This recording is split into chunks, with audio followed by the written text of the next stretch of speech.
Mr. President, I stand here today to speak about the devastation befalling Venezuela, the people raging in the streets against unfair elections, the dissidents being seized from their homes and detained by security forces, and those starving without food and water.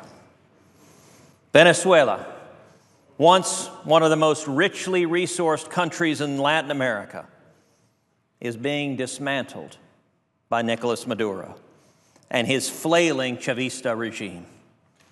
It is a human tragedy impacting more than 30 million people who are literally witnessing society collapse around them. The numbers, sadly, speak for themselves. According to estimates from the International Monetary Fund, Venezuela's GDP contracted by almost 20% last year, with inflation reaching some 550% and unemployment spiking to more than 21%. The Pharmaceutical Federation of Venezuela estimates that the country suffers from an 85% shortage of medicine and a 90% deficit of medical supplies, including those needed to treat various types of cancer. Men and women, young and old, are going hungry. Thanks to Maduro's destruction of the Venezuelan currency, flour, cooking oil, and other basic commodities have disappeared from shelves. Students and teachers leave their classrooms for hours on end to stand in line, hoping to receive a loaf of bread as a week's meal. The most vulnerable are going on what are called Maduro diets, skipping meals and reducing their food consumption. And Maduro's response? The would-be dictator has threatened to seize businesses that don't produce enough and has told Venezuelans that doing without makes them tougher. Thousands of Venezuelans have crossed borders in search of food and medicine, while Maduro and his cronies spin conspiracies and rail against phantom enemies on state media. The situation is so dire that the regime has begun, quote, rewarding some of its most loyal supporters with toilet paper. Alongside the disintegration of Venezuela's economy is the specter of Maduro's growing dictatorship. We have just witnessed the sham election of a so-called Constituent Assembly, which Maduro intends to use to try to rewrite Venezuela's constitution, to crush what is left of its free political institutions, and to consolidate his grip on power. His electoral commission lied about the turnout and downplayed the number of government workers whom the regime pressured to participate. While Maduro preached dialogue on television, his security forces were busy rounding up political opponents and murdering peaceful demonstrators. This was not Maduro's first power grab. Earlier this year, his hand-picked Supreme Court temporarily dissolved Venezuela's duly elected National Assembly and stripped its members of immunity in what the head of the Organization of American States called a self-coup. The regime backtracked only after ferocious pressure and condemnation. But this week's actions make plain Maduro's intent to complete the process begun under his mentor, Hugo Chavez, to transform Venezuela into a full socialist dictatorship. We've seen that socialism doesn't work.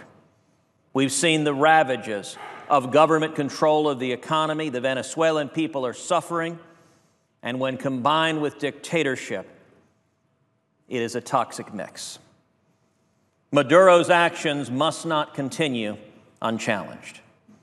I support the Treasury Department's sanctions against senior Venezuelan officials, including Maduro, placing him in the ignominious company of Kim Jong-un and Robert Mugabe.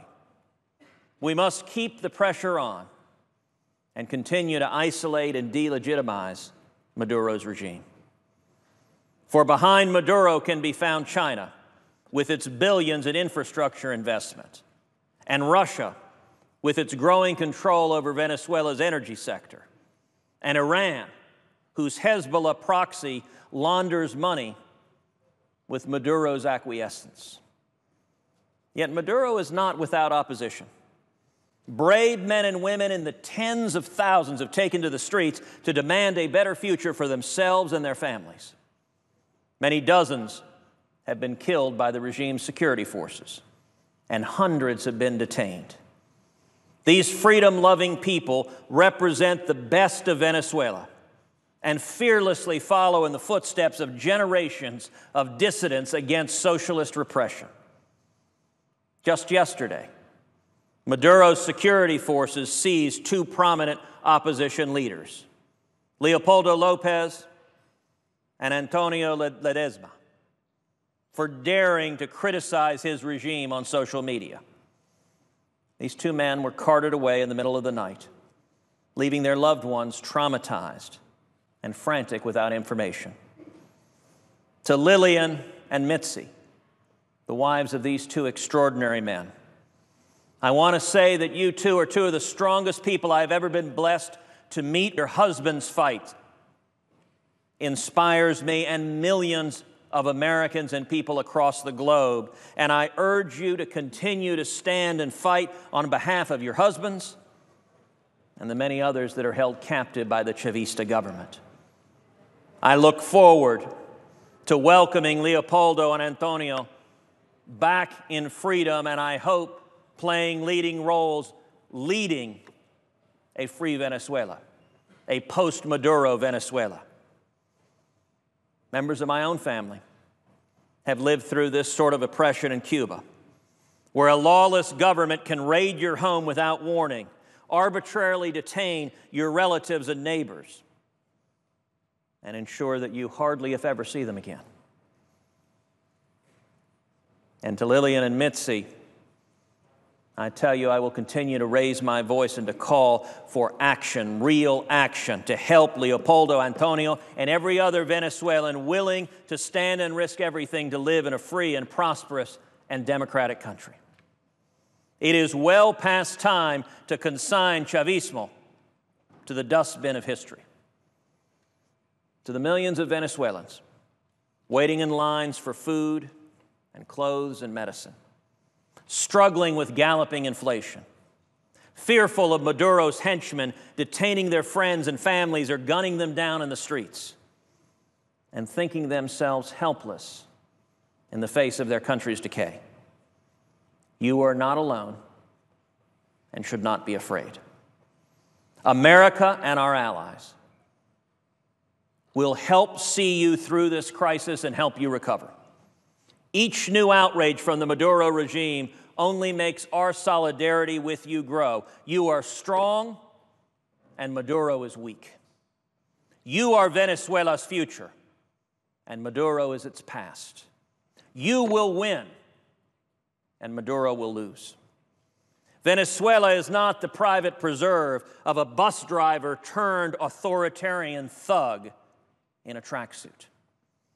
But instead, Venezuela is a proud and free nation with a glorious past and an even greater future. Through its words and deeds, the Maduro regime has abandoned what little legitimacy it might have had.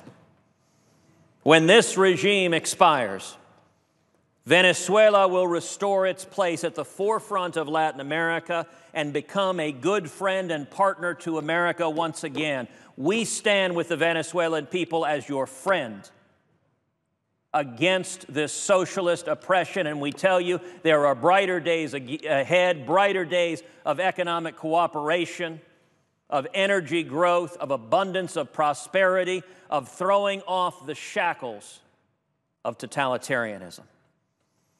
Estamos contigo, Venezuela. Tus mejores días están por venir. Mr. Speaker, I yield the floor.